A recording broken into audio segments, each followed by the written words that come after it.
ফের বিরোধী দলনেতার গাড়িতে হামলার অভিযোগ এবং উত্তেজনা পশ্চিম মেদিনীপুরের চন্দ্রকোনা রোডের সাতবাঁকুড়া এলাকায়। শনিবার রাত 8টার পর এই ঘটনাতে তুমুল উত্তেজনাপূর্ণ পরিস্থিতি তৈরি হয় সাতবাঁকুড়া এলাকায় এবং তৃণমূল এবং বিজেপি কর্মীদের মাঝে ধস্তাধস্তির ঠিক একেবারে মাঝে পড়ে যান শুভেন্দু অধিকারী। তার গাড়িতে তৃণমূলের লোকজন হামলা চালিয়েছে এমন অভিযোগ করে সোজা গাড়ি ঘুরিয়ে ঘটনাস্থল থেকে চন্দ্রকোনা রোড পুলিশ ফাঁড়িতে ঢুকে পড়েন শুভেন্দু অধিকারী। রাত 8:30 থেকে টানা বেশ কয়েক ঘন্টা ধরে ধর্ণা অবস্থান চালালেন একাকী থানার ভেতরে। তার দাবি, পুলিশের পরোক্ষ সহযোগিতাতেই নাকি তৃণমূলের নেতাকর্মীরা হামলা করেছে তার গাড়িতে। অবিলম্বে তাদের গ্রেপ্তার করতে হবে, ততক্ষণ পর্যন্ত তিনি ধর্ণা অবস্থান চালিয়ে যাবেন। আর এই ধর্ণা অবস্থান ঘিরে রীতিমতো রাজনৈতিক তোলপাড় কাণ্ড ঘটে যায় চন্দ্রকোনা রোডে শনিবার রাত 8:30টার পর। এই ঘটনাতে পুলিশেরাও রীতিমতো পরিস্থিতি সামাল নিতে বেগ পেতে হয়। ওই এলাকাতে বিজেপি ও তৃণমূল দুই পক্ষকে সামাল দিতে যথেষ্ট সময় লেগেছে পুলিশের। তবে রাত 10টা পর্যন্ত এই কাণ্ডে কেউ গ্রেপ্তার হয়নি। স্থানীয় সূত্রে জানা গিয়েছে, পুরুলিয়াতে বিজেপির একটি সমাবেশ সেরে সন্ধ্যের পর তিনি চন্দ্রকোনা রোডের ওপর দিয়ে জাতীয় সড়ক ধরে ফিরছিলেন। আগে থেকেই বিজেপি কর্মীরা শুভেন্দু অধিকারী আসছে জানতে পেরে তারা পতাকা নিয়ে অভ্যর্থনা জানানোর জন্য দাঁড়িয়েছিলেন সাতবাঁকুড়া এলাকাতে। ঠিক ওই সময় তৃণমূলেরও নেতা কর্মীরা ইডির যে হানা হয়েছে তারই প্রতিবাদে বিক্ষোভ দেখানোর জন্য শুভেন্দুর কনভয়ের অপেক্ষা করছিলেন। দুই পক্ষেই একে অপরের বিরুদ্ধে তৃণমূল ও বিজেপি কর্মীরা স্লোগান দিচ্ছিল। ঠিক সেই সময় রাত 8টা নাগাদ পুরুলিয়া থেকে বিজেপির নেতা শুভেন্দু অধিকারীর গাড়ি ঢুকে পড়ে ওই এলাকাতে। তখনই চরম বিক্ষোভ তৃণমূলের নেতা কর্মীদের। শুভেন্দু অধিকারীর অভিযোগ, তার গাড়িতে হামলা চালিয়েছে তৃণমূলের নেতা কর্মীরা। অবিলম্বে তাদের গ্রেপ্তার করতে হবে, এমনই দাবি তুলে প্রচণ্ড ক্ষোভ উগরে সোজা গাড়ি ঘুরিয়ে চন্দ্রকোনা রোড পুলিশ ফাঁড়িতে ঢুকে পড়েন। সেখানে রাত 8:30টার পর থেকে 10:30টা পর্যন্ত লাগাতার ধর্ণা অবস্থান চালিয়ে গিয়েছেন। তিনি জানিয়েছেন, যতক্ষণ না পর্যন্ত গ্রেপ্তার হবে ততক্ষণ এই অবস্থান চলবে। এবং এই বিষয়টিকে কটাক্ষ করেছেন তৃণমূলের জেলা সভাপতি সুজয় হাজরা। তার দাবি, বিভিন্নভাবে শুভেন্দু অধিকারী যে সমস্ত পদক্ষেপ নিয়ে কেন্দ্রীয় বিজেপি নেতাদের খুশি করতে চেয়েছিলেন তা ফ্লপ হয়ে গিয়েছে। সেই কারণে হতাশায়, হীনমন্যতায় এই ধরনের কাণ্ড কারখানা ঘটছে। পূর্ব মেদিনীপুরে 15ই জানুয়ারি অভিষেক ব্যানার্জির নেতৃত্বে যে সেবাশ্রয় হবে সেখানে তার চিকিৎসার প্রয়োজন হয়েছে। কি বললেন পরপর শুনে নেওয়া যাক।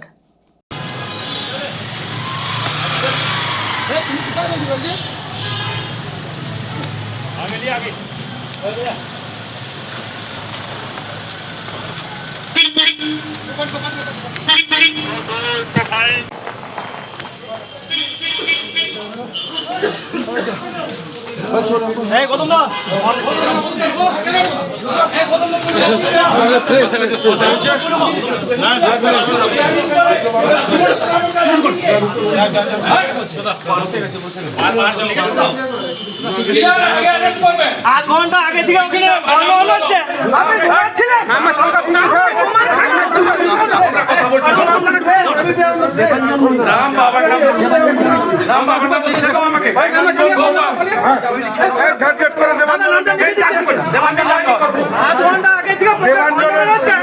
ঘুমাচ্ছিলেন থানায়।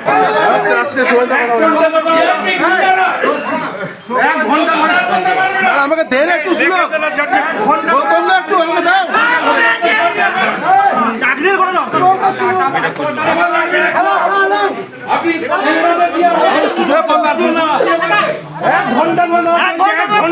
গন্ডগোল করছে, আপনারা ঘুমাচ্ছিলেন। হ্যাঁ, বিরাট তৃণমূলের ছেড়ে দিন। কি করবেন এখন, কি করবেন? আইনগত কাজ করব। এখানকার পুলিশের ইনচার্জের সামনে বসে আছি, ইনারাই করিয়েছেন। আপনি কি মনে করছেন? কমপ্লেন দেব, ধরে আনতে হবে আপনার পুলিশের সামনে। না না, ঠিক আছে, আপনার স্কোয়াড, আপনার পাইলট সবার সামনে হয়েছে। না না, কমপ্লেন তো দেবো, কমপ্লেন তো দেবো। কি করতে হয় আমি জানি। আপনার উপর কি হামলা হয়েছে দাদা? আপনার বয়স যতদিন, আমার রাজনীতি ততদিন।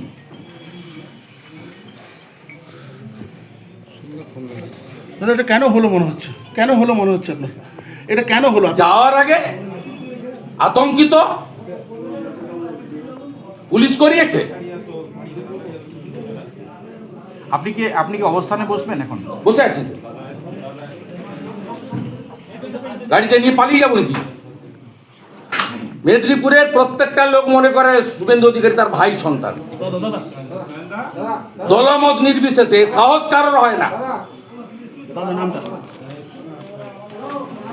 সাহস কারো হয় না। তোমাদের ডাক করো, আমি সই করবো, লয়ারকে ডাকো, এদের বাবার নাম ঠিকানা দিতে হবে, নাহলে ঠিকানাটা অন্তত দাও, বাবার নাম অজ্ঞাত নেই। তৃণমূলের নেতৃত্বাধীন চাকরি ছাড় দিয়ে খালিকে জানান আমি তৃণমূলের নেতৃত্বাধীন চাকরি ছাড় দিয়ে এই নাম বাবার নাম লিখো, আমাদের লয়ার ডাকো, ড্রাফট করার জন্য আমি সই করবো। লকলান বা লয়ার ডাক করতে বলো, নাম বাবার নাম এই ছবি ভিডিও ওখানে ভিডিও ফুটেজ আমাদেরকে দাও তো। 1 ঘন্টা ধরে তাণ্ডব চলছে জানেন, 1 ঘন্টা ধরে। এরা যোগসাজস করে দেবে। এরা আছে তো 20টা লোক, পারে না পুলিশ সব? কেন থাকবে?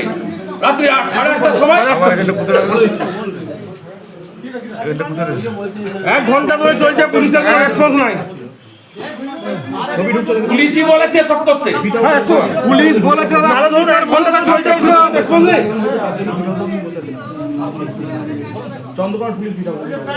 পুলিশের মধ্যে চলছে সব। মাস দিয়ে গাড়ির উপরে লাঠি 24 ঘন্টার মধ্যে তৃণমূলকে বিসর্জন করতে ফাঁকা করার ক্ষমতা রাখে।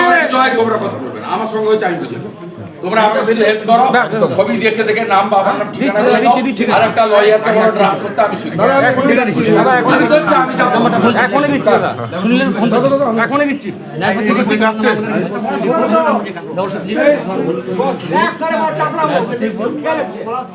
কুড়িটা লোক নিয়ে বাঁশ নিয়ে লাঠি দিয়ে এরকম করে রাস্তার উপরে রাস্তায় কেউ বেরোতে পারবে না।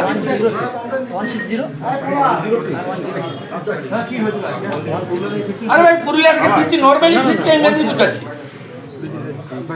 চন্দ্রকোনা রোডে ঠিক আপনার এই নৌকাখানা পেরানোর পরেই ঠান্ডা নিয়ে 15 থেকে 20টা লোক।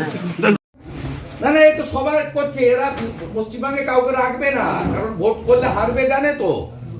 এখন জয়েন্ট ভেঞ্চার, রাজীব কুমার আর মমতার জয়েন্ট ভেঞ্চার, মাথা হাত পড়ে গেছে, আইপ্যাকের ঘরে ঢুকে গেছে ইডি। জয়েন্ট ভেঞ্চার শেষ করে দেওয়া বিরোধীদের।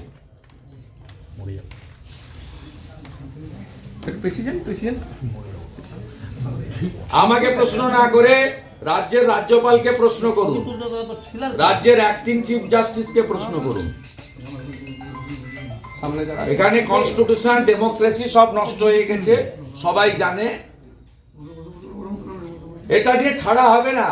আমি ধর্ণা দিচ্ছি, আমি এফআইআর দেবো। ওরা বলবে এফআইআর পাইনি, কাকে ধরবো? আমি তো নাম দিয়ে দিয়েছি, কারা করেছেন তাদের নাম আমি দিয়ে দিয়েছি। পশ্চিমবাংলার লোককে আমি জানাতে চাই এদের নাম। 1 নম্বরে দেবাঞ্জন মণ্ডল, পিতা রঞ্জন মণ্ডল, ভিলেজ হচ্ছে সারবেড়া। দ্বিতীয় বাণীব্রত চৌধুরী, পিতা দিলীপ চৌধুরী, সাগ হচ্ছে ওড়া, আর 3 হচ্ছে দেবকুমার দে, পিতা দীপক কুমার দে, দুর্লভপুর। মণিকাঞ্চন রায়, অরিন্দম ঘোষ, স্মৃতিরঞ্জন দাস, অভিষেক সিনহা, শাহরুখ খান, মুম্বাই শাহরুখ খান না, এখানে মমতার শাহরুখ খান।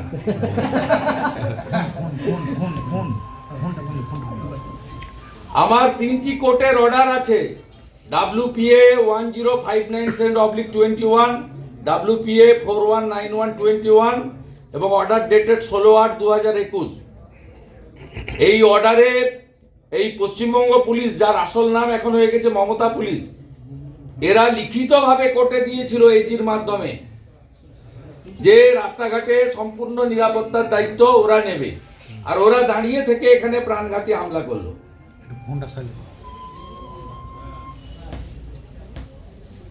এটা নিয়ে ছাড়া হবে না, গণতান্ত্রিক ভাবে আইনি পথে আমি লড়াই করব, পরিষ্কার কথা। ঠিক আছে, আপনারা নজর রাখার জন্য আমি আপনাদের ধন্যবাদ জানাচ্ছি।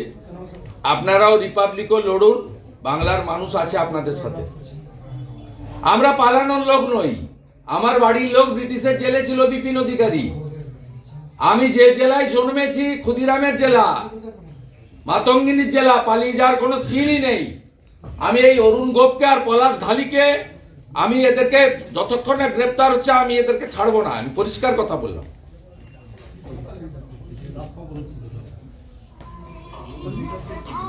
ঠিক আছে, নমস্কার।